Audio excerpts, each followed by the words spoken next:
할렐루야. 지난 시간까지 베드로 전서를 함께 공부했습니다. 오늘부터는 베드로 후서를 같이 읽으면서 공부하려고 합니다. 여러분, 베드로 전서가 기록된 시기가 64년경이라고 합니다. 근데 베드로 후서는 그보다 2 내지 3년 정도 뒤인 66년에서 67년쯤에 기록이 된 성경으로 이렇게 연구되어지고 있습니다.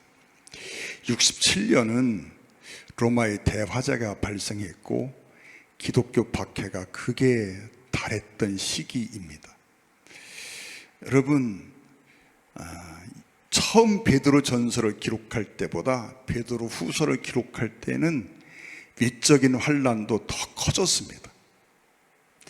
그래서 정말 외적으로 다가오는 이 환난도 공포스럽게 느껴질 만큼 힘든 그런 시기였고, 내적으로는 거짓 교사들이 등장을 해서 교회를 어지럽히고 교회를 송두리째 흔들고 있던 그런 시기입니다. 이렇게 내후위환의 어떤 어려움을 겪고 있는 교회 속에 사도 베드로가 편지를 보냅니다. 여러분, 사람들은 큰 고난이 다가오게 되면 그 고난 앞에서 우리 내면 속에 있는 인간의 연약함들이 다 드러나게 돼 있습니다. 여러분, 우리가 강한 척하지만 환난이 다가오고 고통이 다가오면 우리 속에 숨겨져 있던 연약한 것들이 다 드러나서 보여지게 돼 있습니다. 사람들은 믿음을 이야기하지만 두려움 속에 떨고 있고, 또 그런 가운데 이단들이 들어와서 사람들을 미혹하고 있고, 그래서 교회는 믿음이 흔들흔들해지고 있습니다. 그 시기에 사도 베드로가 편지를 보냅니다. 그래서 베드로 후서의 내용은 크게 3가지가 있습니다. 하나는 하나님을 아는 것이 중요하다라고 하는 것입니다. 하나님은 도대체 어떤 분인지를 알아야 되겠고, 하나님이 우리를 위해서 행하신 일들이 무엇인지를 알아야 하고, 또 하나님께서 우리에게 맡기신 일이 무엇인지를 아는 것도 중요합니다.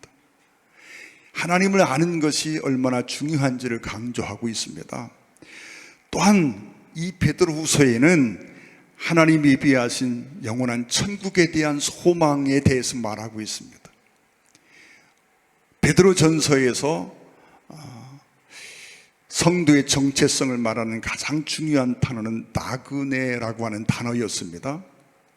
여러분, 우리는 이 땅에서 영원히 사는 것이 아니라 우리는 이 땅에서 나그네의 삶을 살고 있습니다.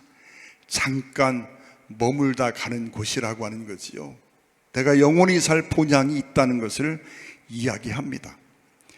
여러분, 그래서 우리가 영원히 들어가 살아야 될 본향에 대한 소망을 확실히 하려 하는 그런 내용들이 담겨져 있고요. 또 마지막에 가면 우리가 천국에 들어가기 위해서, 하나님 나라에 온전히 들어가기 위해서 우리는 어떤 준비들을 갖춰야 되는지를 말씀하고 있는 성경이 베드로 후서입니다. 오늘 1절부터 11절까지를 읽었습니다. 먼저 1절 한번 같이 읽어보겠습니다. 예수 그리스도의 종이며 사도인 시몬 베드로는 우리 하나님과 구주 예수 그리스도의 의를 힘입어 동일하게 보배로운 믿음을 우리와 함께 받은 자들에게 편지하노니, 그럽니다. 베드로는 먼저 자기를 소개합니다. 자기를 소개하면서 나는 그리스도의 종이고 또한 사도라고 소개합니다. 바울 서신에 보면 늘 똑같은 패턴의 소개를 하고 있습니다. 내가 누구인지, 예수 그리스도의 은혜로 말미암아 사도가 된 나 베드로, 나 바울, 또 나 누구, 이렇게 쓰고 있는 모습들을 보게 됩니다. 여러분, 종과 사도라는 2 단어가 나옵니다. 우리가 너무 익숙히 알고 있는 단어이지만 우리 신앙생활에 참 중요한 내용이지요. 그런 베드로는 자기를 그리스도의 종이라고 말합니다. 나는 그리스도에게 종속되었다. 나는 그리스도의 종이라고 말합니다. 종은 섬기는 자를 의미합니다. 여러분, 베드로는 그리스도의 종이 되어 주님을 섬기고 성도를 섬기고 영혼을 섬기는 자로 세움을 받았다라고 말하고 있는 것입니다. 또한 베드로는 자기를 사도라고 소개합니다. 사도는 보냄을 받은 자라는 의미를 가지고 있습니다. 여러분, 보냄을 받았다. 여러분, 영어 성경은 대사라고 번역을 하고 있습니다. 엠베서더, 대사입니다. 여러분, 대사라고 번역되었다라고 하는 말에는 내가 할 일이 있다는 거지요. 내게 주어진 임무가 있다는 겁니다.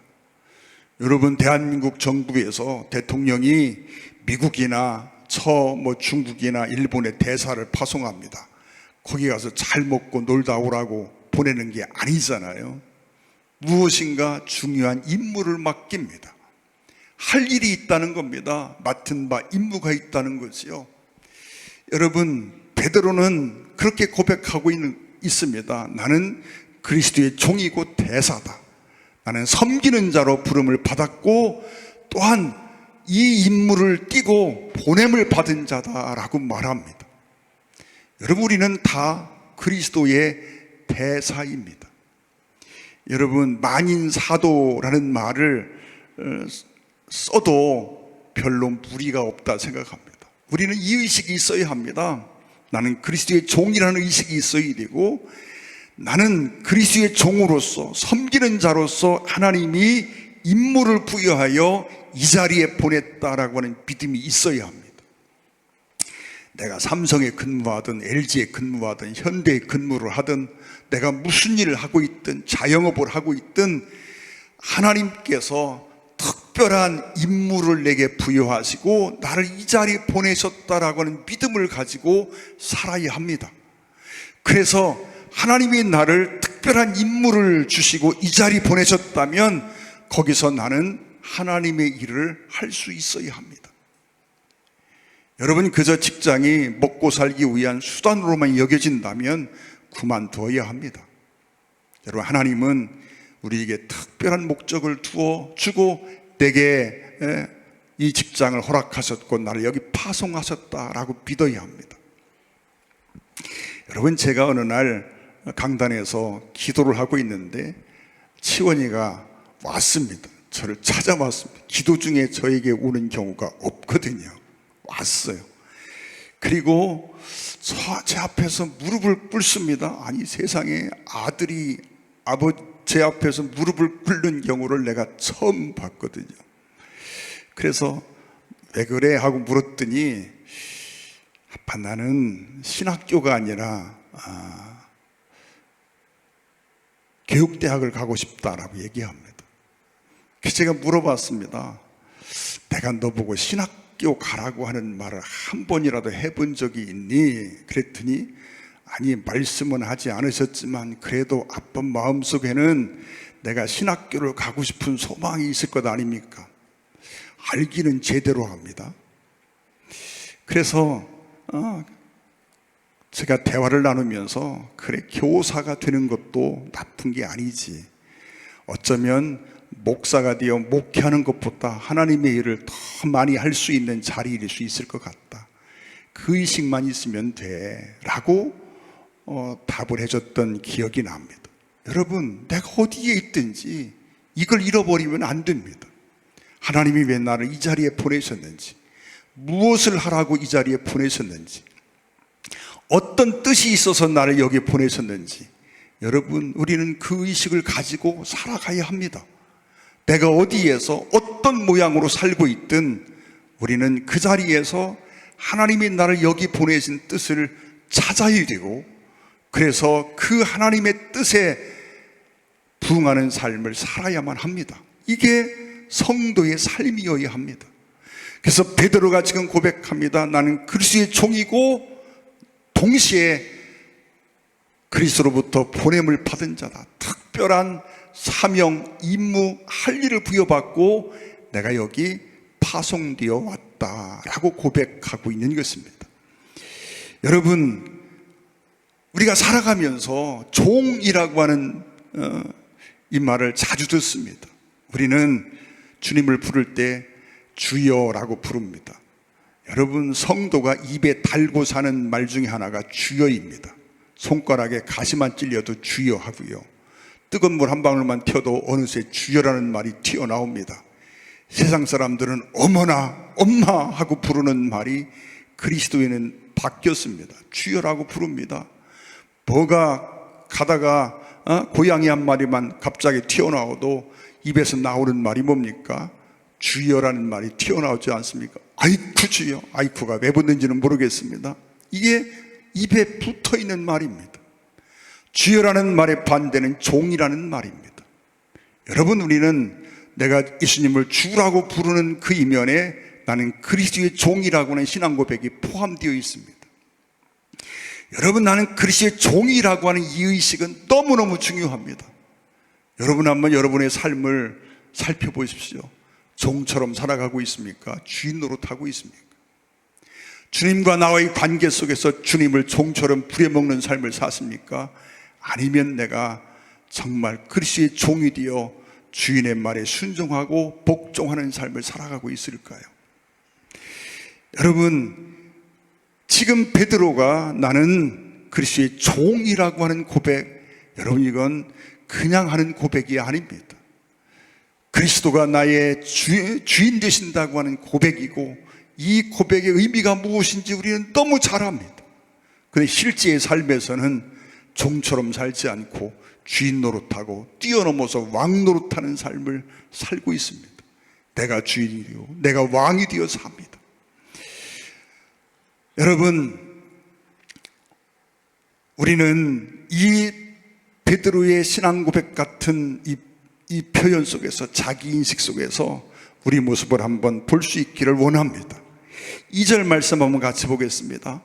같이 읽습니다. 시작. 하나님과 우리 주 예수를 알므로 은혜와 평강이 너희에게 더욱 많을지어다.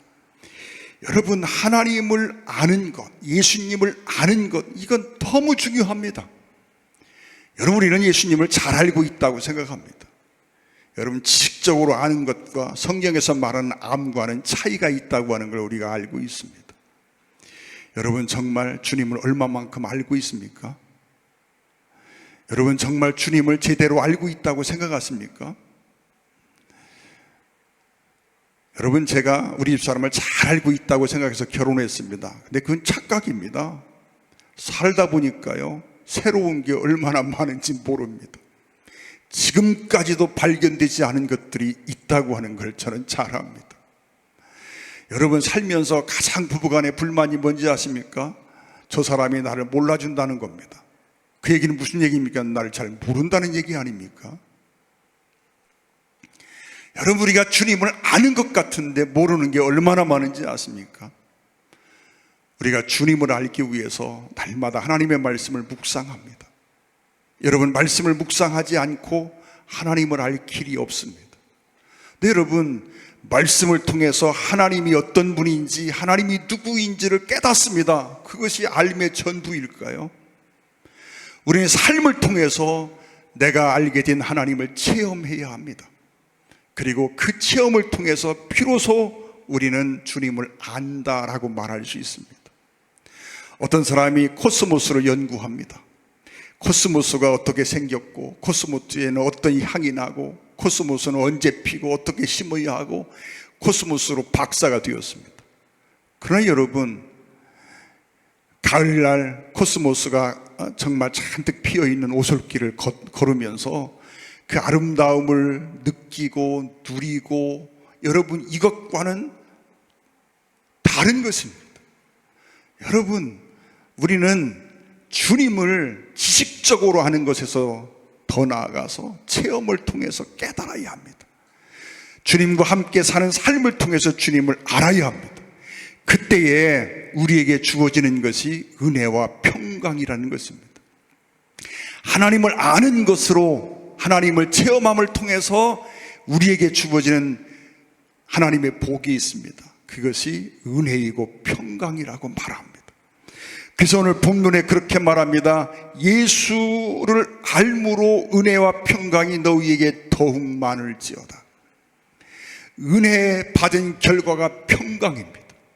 하나님의 은혜는요, 주님을 알고 주님과 함께 동행하는 삶을 통해서 주어지는 것이 하나님의 은혜입니다. 하나님을 제대로 체험하게 되면 우리에게 나타나는 현상이 평강입니다. 은혜의 결과가 평강입니다. 여러분, 우리는 정말 이 하나님에 대해서, 주님에 대해서 깊은 어떤 지식도 있어야 되고 체험도 있어야 합니다. 3절에 그렇게 말씀하고 있습니다. 그의 신기한 능력으로 생명과 경건에 속한 모든 것을 우리에게 주셨으니 이는 자기의 영광과 덕으로서 우리를 부르신 이를 알므로 말미암이라. 이로써 그 보배롭고 지극히 큰 약속을 우리에게 주사 이 약속으로 말미암아 너희가 정욕 때문에 세상에서 썩어질 것을 피하여 신성한 성품에 참여하는 자가 되게 하려 하셨느니라. 여기 중요한 단어가 하나 나옵니다. 신성한 성품이라고 하는 단어가 나옵니다. 여러분, 전에 있던 개역성경은 신의 성품 이렇게 번역이 되어 있었는데 다시 번역을 고치면서 신성한 성품 이렇게 번역을 했습니다. 신성한 성품이라고 해서 아주 틀린 것은 아니지만 성경을 다시 번역하면서 개약을 한 곳이 있다고 하면 이 부분이 아닌가 그렇게 생각합니다. 여러분, 신의 성품과 신성한 성품은 다르지요. 원문은 여러분 신성한 성품이 아니라 신의 성품이 맞습니다. 그래서 여러분 다른 성경에 보면 여러분 새번역 성경은 하나님의 성품 이렇게 번역을 하고 있습니다. 그리고 킹제임스역 또는 공동번역 성경에 보면 하나님의 본성이라고 번역을 하고 있고 현대어 성경은 그분의 성품 이렇게 번역을 합니다. 여러분, 신성한 성품, 하나님의 성품에 참여하는 자, 하나님의 성품에 참여하는 자가 되게 하려 하셨다라고 말씀합니다. 여러분, 하나님의 성품, 이 하나님의 성품에 참여한다. 하나님의 성품에는 많은 것들이 있지만 가장 중요한 것 하나를 생각한다면 거룩함입니다. 여러분, 하나님의 거룩함에 참여하게 하려고 하셨다라고 하는 거지요. 여러분, 우리는 하나님의 성품, 이 거룩한 성품에 참여해야 합니다. 여러분, 레위기에 그렇게 말씀하고 있습니다. 레위기 11장 45절에 보면 내가 거룩하니 너희도 거룩할지어다. 여러분, 구약 성경의 중심이 레위기입니다. 레위기를 중심으로 구약의 39권이 배치되어 있습니다. 여러분, 그 관계가 어떤 것인지를 제가 설명드린 적이 있습니다. 이스라엘 백성들이 출애굽을 해서 시내산에서 레위기로 하나님과 언약을 맺습니다. 그게 언약서가 레위기입니다. 하나님과 언약을 맺은 백성들이 물었습니다. 우리와 언약을 맺은 하나님은 도대체 어떤 분이십니까? 그 하나님을 설명하기 위해서 기록된 성경이 창세기입니다. 여러분, 민수기는 레위기대로 살아보는 훈련 과정이고 신명기는 레위기가 본문이고 그 본문을 재해석한 성경이 신명기입니다. 역사서는 레위기대로 살 때 하나님이 어떻게 복을 주시고 레위기대로 살지 못할 때 하나님이 어떻게 진노하시는지를 기록한 성경이 역사서이고, 여러분, 예언서는 여러분 레위기대로 살지 못하는 백성들을 향한 하나님의 책망과 여러분 예언의 말씀들이 담겨져 있는 것이고요. 시가서는 레위기대로 살아봤던 성도들이 하나님 앞에 그 축복에 대하여 기록한 성경이 시가서입니다. 근데 레위기의 가장 중요한 내용이 무엇입니까? 거룩입니다. 내가 거룩하니 너희도 거룩할지어다. 1장부터 5장까지 제사에 대한 말씀들이 나옵니다. 제사의 목적이 무엇입니까? 거룩함입니다. 그래서 하나님과 교제할 수 있는 백성이 되는 것입니다. 여러분, 신약성경의 가장 중요한 내용이 무엇입니까? 예수님이 십자가에서 우리의 죄를 대속하시기 위해서 우리의 죄를 대신하여 십자가에 못 박혀 죽으셨다라고 하는 것입니다. 왜 주님이 십자가에 못 박혀 죽으셨습니까? 우리를 거룩하게 하시려고, 우리를 깨끗하게 하시려고. 왜 하나님이 그렇게 거룩을 강조하십니까? 하나님은 거룩한 분이시고, 그래서 거룩하신 하나님이 거룩하신 하나님과 우리와 함께하는 삶을 살기 위해서 필수적인 요건이 거룩함입니다. 그래서 하나님은 끊임없이 우리에게 거룩함을 요구하십니다. 신구약 전체의 가장 중요한 내용입니다. 그래서 우리는 의식적으로 늘 하나님이 우리에게 원하시는 가장 중요한 것, 거룩함이라고 하는 걸 알아야 합니다. 여러분, 성경에서 가장 중요한 율법이 사랑이라고 우리가 생각합니다. 여러분, 사랑이든 자비든 이 모든 것들은 거룩함에서 출발해야 합니다. 가장 중요한 출발점입니다. 우리가 스스로 거룩해질 수 없을 때 우리 주님이 이 땅에 오셔서 십자가를 지시고 피 흘려 주심으로 우리의 죄를 대신 담당해 주시고 우리에게 성도, 거룩한 사람이라고 하는 이름을 주셨습니다.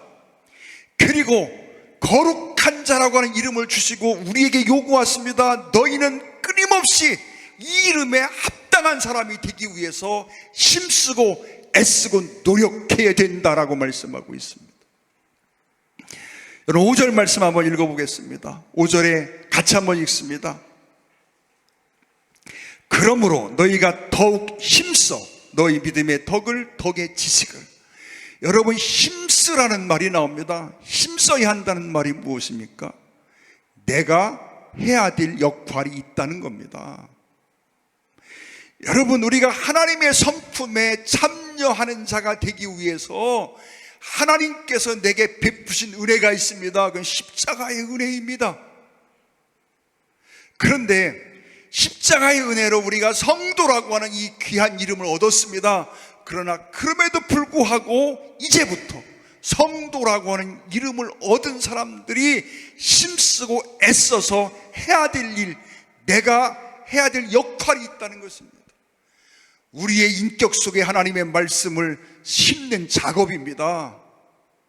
내가 거룩해지기 위해서 말씀이 나의 인격 속에 녹아지고 나의 성품 속에 녹아지고 그래서 우리의 삶이 바뀌어지는 것입니다. 그 일을 위해서 우리의 역할도 있다는 거예요. 하나님께 모든 책임이 다 있는 것이 아니라, 하나님이 모든 것을 다 이루어 주신 것이 아니라 거룩한 자가 되게 하셨지만 이 거룩한 자가 되는 과정 속에 내 역할도 있다는 거예요. 여러분, 그 역할이 무엇입니까? 첫째는 믿음이라고 말합니다. 여러분, 우리는 믿음으로부터 출발합니다. 우리가 예수님을 믿습니다 고백합니다. 주님이 나를 위해서 베푸신 그 은혜, 여러분, 그 은혜를 깨닫고 주님 앞에 무릎 꿇고 나의 주, 나의 하나님, 내가 이제 당신을 믿습니다. 당신을 나의 구주로 영접합니다. 고백할 때 여러분, 우리는 그리스도와 내가 동기화가 이루어집니다. 주님이 이제껏 십자가에서 이루셨던 그 모든 일들, 그것들이 나를 위한 사건으로 변화됩니다. 여러분, 믿음으로부터 출발합니다. 여러분, 두 번째는 믿음의 덕을이라고 말합니다. 덕은 이웃을 유익하게 하는 것들이지요. 여러분, 우리가 말씀에서 나오는 결단이 있고 감정에서 나오는 결단이 있습니다. 여러분, 이건 차이가 있습니다. 우리는 덕이라고 말합니다. 이웃을 유익하게 하는 사람이 되라는 거예요. 나 때문에 내 주변 사람이 살만 나야 합니다. 여러분, 나 때문에 괴롭게 되는 인생이 생기는 것이 아니라 내가 이웃을 잘되게 하는 존재가 되어야 합니다. 나 때문에 내 가족이 살만 나야 하고, 나 때문에 이웃에 있는 사람들이 살만 나는 그런 삶이 되어야 합니다. 덕을 더하라고 말합니다. 덕의 지식을 더하라고 말합니다. 지식은 말씀에 대한 통찰력입니다. 또 절제를 말하고 있습니다. 여러분, 우리는 반드시 절제해야 되는 이유가 있습니다. 주인이 바뀌었습니다. 이젠 내가 주인이 아닙니다. 주님이 나의 주인이 되셨습니다. 그러므로 하나님의 말씀대로 살아가려 하면 참아야 되고 끊어야 되고 절제해야 될 것들이 수도 없이 다가옵니다. 여러분, 이건 힘들고 어려운 일입니다. 지난주에 그런 말씀드렸습니다. 여러분, 우리의 삶에 시험이 없는 것은 이상한 일이라고요. 우리가 하나님의 말씀대로 살기를 마음에 결심하고 저문을 나서게 되면 하나님의 내가 말씀대로 살아야지, 하나님의 말씀을 나의 삶의 표준으로 삼고 죽더라도 주의 말씀대로 내가 살아갈 거야 결단하고 저문을 나서는 순간 우리는 수많은 시험거리를 만나게 됩니다. 손해보기를 감내해야 된다 그랬습니다. 여러분, 그 순간부터 우리에게요 수많은 시험과 손해보는 일, 억울하고 분한 일들 수도 없이 찾아올 겁니다. 오른 뺨뺨을 맞았습니다. 여러분, 우리의 감정은요 주먹 들고 쫓아갑니다. 하나님의 말씀은 뭐라고 말합니까? 그러지 말고 왼뺨뺨 한번 돌려줘, 대줘. 너 오른뺨 쳐가지고 속이 다 안 풀렸으면 왼뺨 한번 때리라고 대주라는 겁니다. 여러분, 내가 잘못해서 뺨 맞는다면 문제가 없지만 내가 잘못한 것도 없는데 뺨을 맞으면 얼마나 억울합니까? 여러분, 뺨을 맞는다, 이건 자존심 상하는 일입니다. 그렇잖아요. 이걸 참고 지나갈 수 있는 사람이 누가 있습니까? 여러분, 누가 내 뺨을 하나 때렸습니다. 내가 잘못도 없는데 내 뺨을 한번 때렸습니다. 참고 지나갈 수 있는 사람이 여기 있을까요? 주님은 말씀합니다. 오른편 뺨을 때리는 자에게 왼편 뺨을 돌려 대주라고 말씀합니다. 이게 절제입니다. 그저 먹고 싶은 거 참는 것만이 절제가 아닙니다. 내 감정을 통제하고 다스리는 절제가 필요합니다. 여러분, 이게 가능할까요? 성경은 분명히 말합니다. 그렇게 하라고 말합니다. 원수가 줄이면 고소한 게 우리의 심정입니다. 그런데 주님은 말씀합니다. 원수가 줄이거든 먹이라고 말합니다. 목마르거든 마시우라고 말합니다. 헐벗었으면 입을 것 좀 갖다 주라고 말합니다. 여러분, 무엇인가를 하지 않는 것만 절제가 아닙니다. 하기 싫은 걸 해야 되는 것도 절제입니다. 여러분, 주인이 바뀌었습니다. 내 감정대로 하면 도무지 불가능한 일입니다. 내가 주인 되었을 때는 도무지 감당할 수 없는 일입니다. 주인이 바뀌었습니다. 여러분, 인내하라고 말합니다. 여러분, 내가 주인 노릇하면요 편법이 나옵니다. 우리 감리교 선거가 지난 목요일 날 있었습니다. 그 선거판을 보면서 참 마음이 아픕니다. 더 정교해야 될 교회가 세상만 또 못한 모습들을 보이면서 속이 상하고 마음이 아픕니다. 수년 전 감독 선거에 어떤 불행한 일이 있었어요. 그때 이후로 감독 선거판을 제가 들여다보지도 않습니다.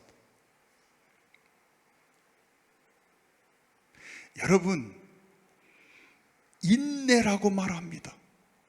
참고 견디는 것, 내가 하고 싶은 일을 참고 하지 않는 것, 어떤 막 감정의 동요를 참아 누르는 것, 절제와 인내는 늘 같이 있습니다. 내가 내 감정의 주인이 되어 있으면요 절대 절제할 수 없고 인내할 수 없습니다. 그때마다 우리는 고백해야 합니다. 나는 죽었다. 나는 죽었다. 여러분, 우리가 세례 받았지 않습니까? 세례의 의미가 뭐라고 했습니까? 너희가 세례로 그리스도 예수와 함께 장사 지낸 바 되었나니 나의 옛사람을 십자가에 못 박아 죽였다라고 고백하고 있습니다. 그 믿음이 왜 필요합니까? 그 믿음이 있어야 합니다. 그래야만 내가 주인 노릇하지 아니하고 내 안에서 주님이 주인 노릇하는 것입니다. 그런즉 이제는 내가 산 것이 아니요 내 안에 그리스도께서 사신 것이라고 하는 고백이 이루어져야 합니다. 여러분, 내가 주인이 되어 있을 때에는 온갖 편법이 등장합니다. 그러나 주인이 주님으로 바뀌게 되면 편법을 동원할 수가 없게 됩니다. 눈앞에 아무리 큰 이익이 있어도 여러분, 내가 눈 한 번만 질끈 감으면 내가 부자가 될 수 있고 큰 성공이 눈앞에 보이고 여러분, 내가 바라는 어떤 파라다이스가 열리는 그런 순간이 와도요, 우리는 주인이 되면 눈을 질끈 감아서는 안 됩니다. 여러분, 이게 쉬운 일이 아닙니다. 또 경건하라 그랬습니다. 경건하라. 여러분, 경건을 설명할 때 경건의 의미는 더러움을 벗어버리는 것이지만 경건에 중요한 의미가 있다 그랬어요. 하나님을 두려워할 줄 아는 마음이라고 말씀드렸습니다. 우리는 매사에 하나님이 나와 함께 계시고 그 하나님이 어떤 분인지를 알아야 합니다. 그래서 하나님에 대한 두려움이 없으면 방종으로 흐르게 됩니다. 하나님을 잃어버리는 순간 우리는 타협하게 되고 편법을 동원하게 되고 여러분, 내가 주인 노릇하게 돼 있습니다. 여러분, 경건을 위해 형제 위에를 더하고 형제 위에 사랑을 더하라고 말합니다. 여러분, 우리는 끊임없이 우리는 이미 성도가 되었습니다. 그러나 이 성도의 삶 속에서 내가 해야 될 역할이 있는데 하나님의 말씀을 내 인격 속에 심기 위해서, 여러분, 하나님의 말씀을 내 성품 속에 담기 위해서 우리는 끊임없이 해야 될 일입니다. 믿음과 덕과 지식과 절제와 인내와 경건과 형제의와 사랑과 이러한 일들이 거저 주어지는 것이 아니라 우리가 힘쓰고 애써서 이러한 것들이 내 인격 속에, 내 성품 속에, 삶 속에 나타나도록 해야 된다는 것입니다. 여러분, 이후에 말씀들이 계속됩니다. 우리가 이런 것들을 위해서 애를 쓸 때 우리의 삶에 아름다운 열매가 맺혀집니다. 그 열매가 세상 속에 영향을 끼칩니다. 여러분, 우리가 이렇게 우리의 성품 속에 믿음과 덕과 지식과 절제, 인내, 경건, 형제의 사랑 같은 것들이 나타날 때 여러분, 세상은 그러한 성도의 삶을 보고 하나님께 영광을 돌리게 되고 주님 앞에 돌아옵니다. 우리가 내가 주인 노릇하면 이 모든 것들이 사라져 버립니다. 그때 이 세상은 성도의 삶을 보고 손가락질하게 되고 하나님의 영광을 가리우게 됩니다. 그래서 세상은 교회를 향해서, 기독교를 향해서 동경이 아니라 개독교라는 이름으로 부르게 되는 것입니다. 여러분, 믿지 않는 사람 때문에 하나님의 영광이 가리워집니까? 믿는 성도 때문에 가리워지지 않습니까? 베드로 사도가 정말 교회를 향해서, 흔들리는 교회를 향해서 외치고 있습니다. 힘쓰고 애써서 이와 같은 것들을 이루어내라고 말합니다.